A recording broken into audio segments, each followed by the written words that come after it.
안녕하세요. 안녕하세요. 네, 안녕하세요. 만나서 반갑습니다. 자, 영양교육을 담당하는 이승훈이라고 합니다.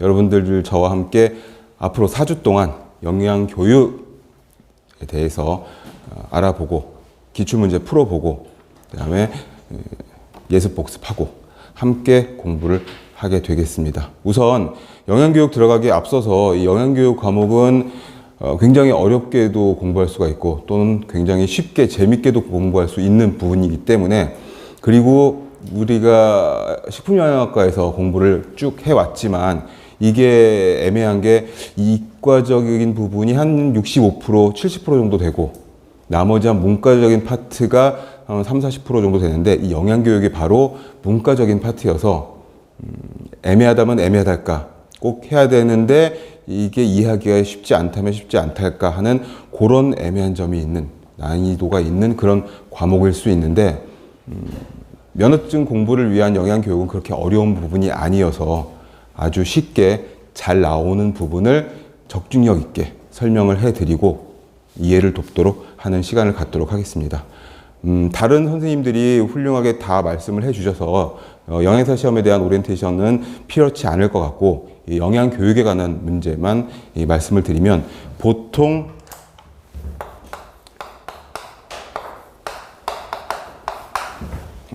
일 1교시에 14에서 15문제, 보통 15문제라고 이야기를 하는데 작년, 재작년 다 문제가 공개됐잖아요. 14문제가 출제가 됐습니다.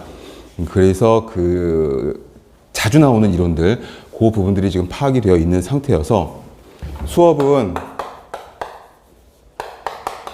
이론에 대한 강의를 하고 그 다음에 다른 과목들도 비슷하겠지만 기출 또는 예상 문제들을 방금 배웠던 이론에 대한 기출과 예상 문제들을 풀면서 다시 한번 반복하는 그런 시간을 갖도록 할 겁니다. 그러면 아무래도 해당 이론을 듣고 해당 문제를 풀게 되니까 아무래도 이해가 잘 되겠죠.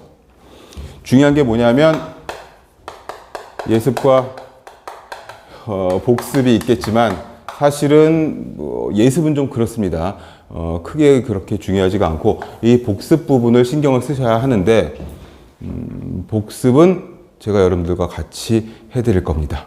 매 시간, 매주 시작할 때 그 전 시간이나 그 전주에 했던 내용들을 다시 한번 리뷰를 하면서 짧게 리뷰를 하면서 복습을 하면서 리마인드를 시켜드릴 겁니다. 왜 그러냐 하면은 반복이 굉장히 중요하기 때문에 거의 매 시간 약간의 시간을 할애해서 앞에 했었던 부분들을 조금 간단하게 하면 중요한 것만 나올 수밖에 없겠죠. 적중이 높은 것만. 그런 것들을 계속 리뷰하면서 복습을 시켜드릴 겁니다. 그러니 뭐 그렇게 크게 예습과 복습에 대한 스트레스 이런 것들 안 받으셔도 괜찮습니다. 리뷰를 계속 해드릴 거니까요. 아주 지겹도록 리뷰를 해드릴 겁니다. 이게 예를 들어서 한 12주짜리 수업이면 12주 동안 계속 리뷰가 하는 제 스타일이 그렇거든요. 그 다음에 이제 이해. 단순 암기가 아니라 영양교육 과목은 이해가 굉장히 중요한 과목이어서 이해를 통한 암기. 근데 이게 재밌는 게 뭐냐면은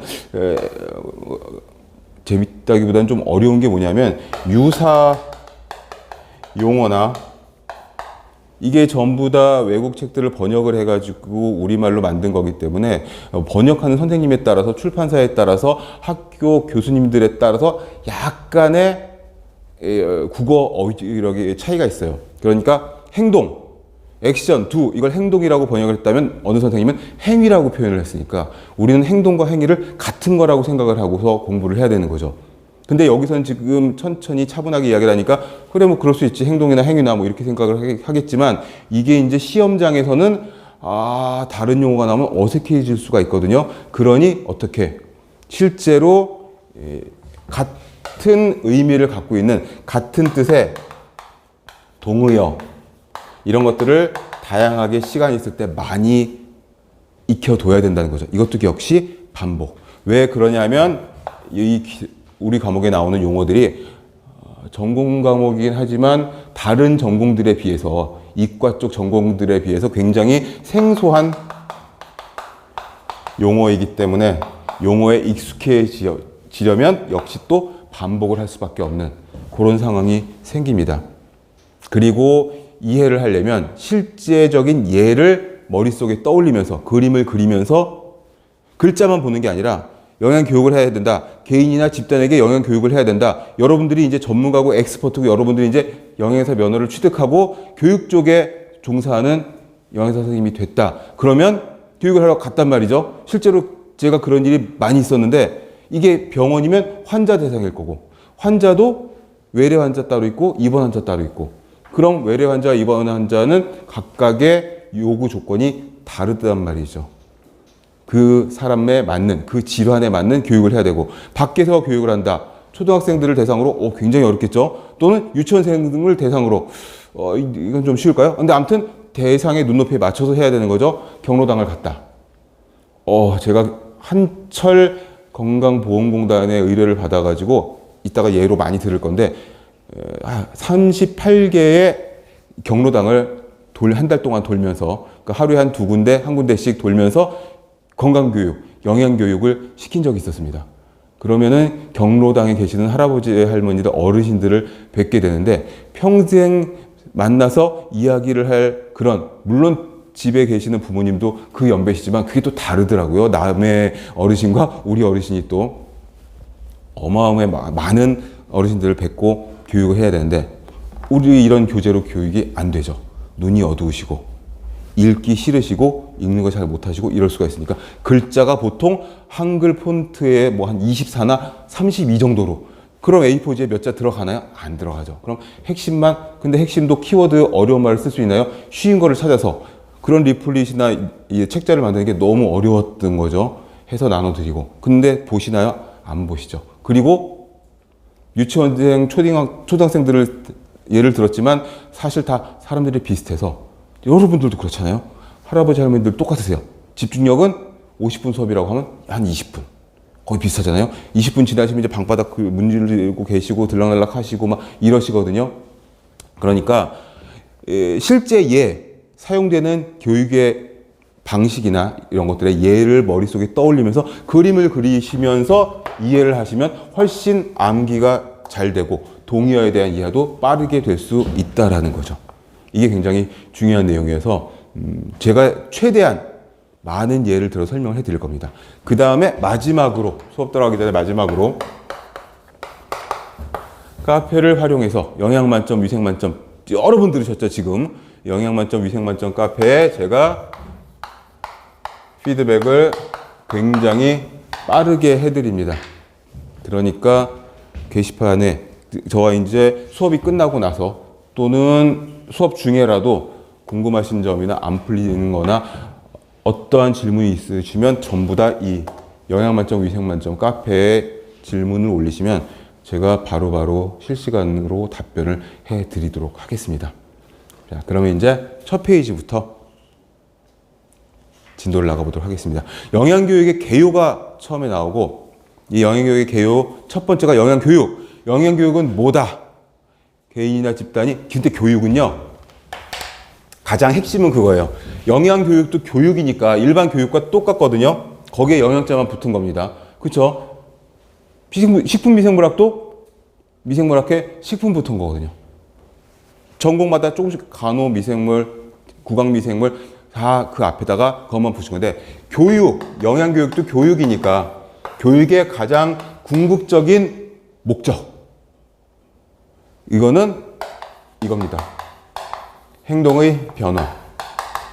이거 먼저 딱 숙지를 하시고 교육을 받는 목적, 교육을 받는 이유 우리가 왜 교육이 필요하냐? 교육은 행동의 변화. 무슨 행동? 바람직한 행동. 영양교육은 그럼 영양학적으로 건강한 행동을 하게 하는 행동의 변화. 정크푸드를 좋아해. 짜고 달고 기름진 거. 이 세 가지가 인간이 평생 동안 추구하는 중독되는 맛이잖아요. 중독되는 맛. 그래서 실패가 없죠. 단짠에다가 기름진 거 이거는 실패가 없죠. 이 과학적으로 밝혀졌어요. 이 세 가지 맛이 우리가 평생토록 추구하는 중독성 있는 맛이거든요. 그럼 그게 과연 몸에 좋으냐? 과유불급이어서 여러분들이 다 전공을 하셔가지고 이제 졸업반이 되시니까 알겠지만 어느 한 성분이 좋다고 해서 그거를 집중적으로 먹는 게 결코 좋지가 않잖아요. 저도 식용과를 졸업하고 계속 공부를 해오면서 가르치며 공부하며 가르치고 계속 해오면서 느낀 건 딱 그거죠. 식품은 영양은 골고루 적당히. 딱 그거잖아요. 당뇨 식사도 그렇죠. 신부전도 어떤 식사가 됐든 간에 골고루 적당히지 어느 하나가 좋다고 해가지고 그것만 꽂혀가지고 막 먹는 거는 절대 아닌 거죠. 단지 그 효과나 부작용이 늦게 나타날 뿐이지 이게 절대로 좋은 게 아니라는 거죠. 그러니까 어떻게 영양교육은 골고루 적당히 먹도록 바람직한 식생활을 하는 행동, 그 식행동의 변화를 주는 게 바로 이거다. 그래서 어떻게 첫 줄에 뭐라고 나와 있냐면 지식.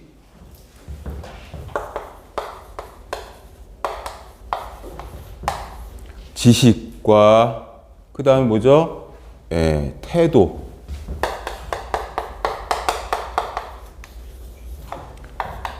지식을 전달을 하고 지식이 전달이 되면 태도가 바뀌게 되는 거죠. 그러면 어떻게 되냐? 마지막으로 스스로 행동.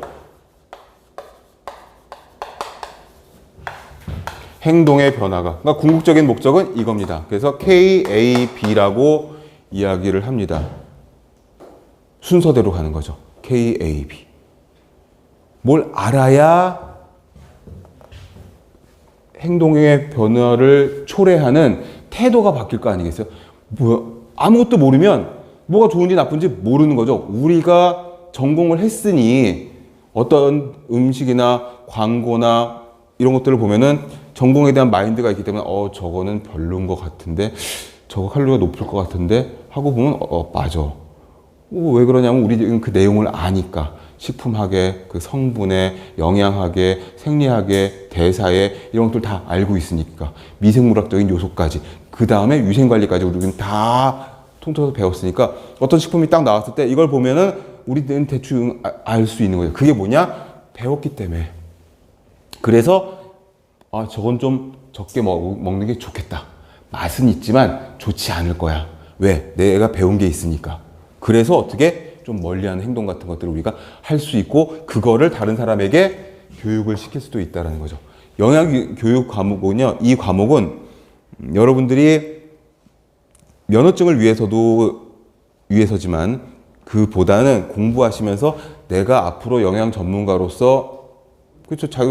면허증을 위해서 이 공부를 하고 있다는 건 이 전공 계통으로 나가겠다는 그런 의도니까 뭐가 됐든지 간에 아무튼지 간에 내가 전공을 했고 국가공인 면허증을 확보하고 있다는 건 이쪽에 전문가이기 때문에 교육을 할 의무가 있는 겁니다. 모르는 사람들에게 이 영양에 대해서 모르는 사람들을 가르쳐야 되는 의무. 전공자의 의무. 그러니까 그거를 생각을 하시면서 수업을 들으시면 훨씬 더 이해가 잘 되실 거예요. 내가 졸업 후에 나중에 필드에 나가서 이런 식으로 가르쳐 줘야 되겠다. 이런 식으로 이야기를 해줘야 되겠다. 그래야 이게 아주 전문적인 그게 아니잖아요. 지식이 100% 전문적일 수는 없어서 아이들에게 가르칠 때, 어르신들에게 가르칠 때 쉬운 용어로 아주 쉽게 풀어서 설명을 해 줘야 되는 거죠. 그것도 교육이고 그것도 지식의 전달이니까. 그러니 어떻게 거기 개인이나 집단이 적절한 식생활을 실천하는 데 필요한 지식. 어느 한쪽 음식에 꽂혀가지고 그 성분에 꽂혀서 막 먹고 있다면 그게 왜 안 좋은지, 그걸 왜 고쳐야 되는지 이런 것들을 알려줘야 된다는 거죠. 그래서 바르게 이해시키고 그 지식을 실천하려고 하는 태도. 내가 배운 것도 많이 없고 그렇지만 예한 선생님이 이런 얘기를 해주셨는데 이거 별로 안 좋다더라. 이거 계속 먹으면은 어디가 안 좋다더라. 칼로리가 너무 높다더라. 영양소도 없고 칼로리만 너무 높다더라. 그러면 이제 정크나 패스트푸드나 인스턴트 식품 같은 걸 좀 줄여야 되겠다. 내가 여건은 그렇게 허락하지 못하지만 그래도 자연식품을 사다가 조금이라도 좀 뭔가 해 먹어야 되겠다. 이런 생각을 가지게 하는 그런 태도를 유발시키고 행동으로 바꾸어 주는 것. 스스로 행동에 옮기도록. 건강한 식행동으로. 영양교육은 바로 이거다라는 겁니다. 그러면 영양교육의 이제 목적 and 목표. 목적과 목표는 나란히 지금 되어 있는데 목적이 좀 더 포괄적인 거고 목표는 구체적인 거예요. 그래서 예를 들어서 우리나라 성인 비만율을 낮추자 하면 목적이 되는 거고 우리나라의 전체 성인 비만율을 2022년까지 30%에서 18%로 낮추자. 그런 목표가 되는 겁니다. 기출문제가 있었어요. 바로 작년에. 기출문제 보면서 또 말씀을 드릴 겁니다. 자, 목적은 거기 단락을 잘라서 읽어드릴게요. 영양문제를 해결하도록 바람직한 식생활을 하게 유도함으로써 영양 상태를 개선하고 건강을 유지하도록 조금 포괄적인 내용이 되는 거죠. 전문가적인 여러분들이 이제 감정이입을 시켜서 이 주인공은 여러분들이에요. 여러분들이 이제 전문가적인 조언이나 교육을 해주는 거죠. 그럼 어떻게? 비전문가들이 우리 외에는 다 비전문가잖아요. 이런 사람들이 어떻게 이제 일상생활에서 영양 문제가 내가 있다면 너무 편식을 한 건 아닌가, 너무 불규칙한 식사를 한 건 아닌가, 너무 야식을 많이 먹진 않았는가, 야식이 습관이어서 끊으니까 끊으시더라고요. 또 이게 습관이 무슨 습관? 루틴을 딱 만들어 놓으면은 되는데 아무튼 그런 게 있다면 그거를 이제 지식을 전달해서 어떻게 바람직한 식생활을 하게 유도해서 결국에는 궁극적으로 뭐가 되느냐? 영양 상태가 개선이 되는 거죠. 바람직한 식행동으로. 개선이 되면 좋아지는 거니까. 그게 목적이라면 목표는 뭐다? 좀 더 구체적인 단계. 목적을 이루기 위한 구체적인 단계다. 그래서 아까 말씀드린 것처럼 뭘로 할까요? 당뇨의 새로운 환자들이 매년 60%씩 증가하고 있다. 그러면 영양교육의 목적은 뭐다?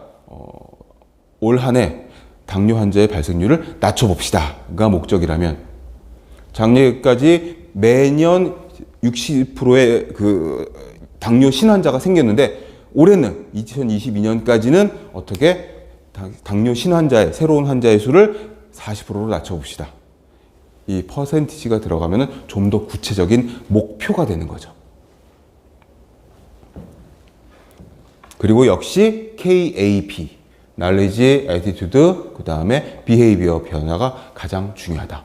행동의 개선.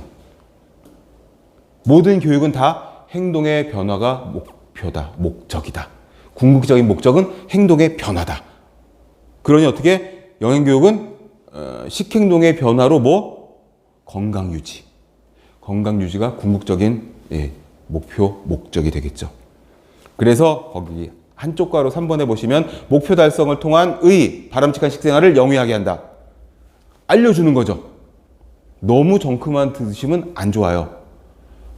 이게 맛은 좋지만 루틴하게 계속 주기적으로 드시면은 건강을 해칠 수가 있습니다. 왜? 의외를 설명해 줘야죠. 칼로리만 높고 영양소가 골고루 들어가 있지 않아요. 그러면 어떻게 비만을 유도하고 각종 만성질환을 유도할 수가 있어요. 당장은 아니지만 언제부터 드셔오셨나요? 나는 이걸 좋아해가지고 가공육을 10살부터 지금 한 50 넘은 나이까지 매일 먹고 있다. 그러면 이제 신체 계측과 식습관 물어본 것과 그 다음에 생화학적 조사 같은 것들을 통해서 혈당이나 혈중 지질이나 혈중 콜레스테롤 수치 이런 것들이 박박박 나오잖아요. 이런 걸로 이제 이해할 수가 있는 거죠. 그러면 어떻게 목표 달성을 하게 되면 대상자의 영양 상태가 개선이 되는 거죠. 자, 이제 가공육을 좀 줄이시고 5번 먹던 걸 한 3번 정도로 10번 먹던 걸 한 7번, 6번으로 좀 줄이시고 딱 끊는 거는 너무 힘들 테니까 여러분들도 다 아시겠지만 전공을 하지 않아도 다 알지만 식습관을 고치기라는 게 굉장히 쉽지가 않잖아요. 굉장히 고집이 세고 굉장히 완고한 게 이게 식습관 이거거든요. 제대로 안 돼요. 정말 잘 안 되는 게 그거예요. 근데 어떻게 이거를 자꾸 조금씩 변화하도록 하면 개선이 되겠죠. 질병 예방, 건강 증진. 질병 예방. 요즘은 어떤 시대입니까? 요즘은 감염병의 시대지. 근데 이 특수한 이 코시국을 제외하고 모든 감염병, 전염병이라고 하는 거죠. 모든 감염병은 우리가 다 극복했다. 코시국 이전에 바로 이런 이야기가 있었어요. 병균에 의한, 병원체에 의한 전염병은 이제 우리가 다 고칠 수가 있다. 이제는 뭐? 비감염성 질환. WHO에서도 그렇고, 우리나라 보건복지부에서도 그렇고, 질병관리처에서도 그렇고, 그 다음에 미국 CDC에서도 마찬가지, 이제는 비감염성 질환. 이게 뭡니까? 예전에 우리가 성인병이라고 불렀던 거. 근데 요즘 성인병이라는 말 잘 안 하죠. 퇴행성 질환이라고도 하죠. 또는 좀 더 넓은 의미로 비감염성 질환.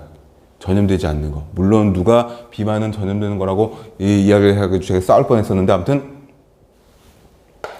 동맥경화라든지 심장혈관계통 질환이라든지 한국인 사망 원인 2위, 3위가 다 이쪽 계통이잖아요.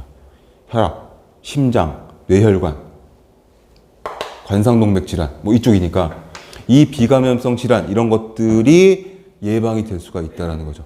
감염성 질환은 항생제나 뭐 이런 것들도 치료가 가능하지만 이 비감염성 질환 같은 경우에는 식생활, 운동 뭐 이런 것들, 교육 같은 것들로 어느 정도 잡을 수가 있다. 이런 것들. 실제로 당뇨나 고혈압이나 이게 후천적으로 생긴 경우라면 제가 병원에서 당뇨 교육, 심혈관계 교육을 8년 이상 하다가 퇴사를 했는데 체중 조절만 시켜도 80% 이상이 잡혀요.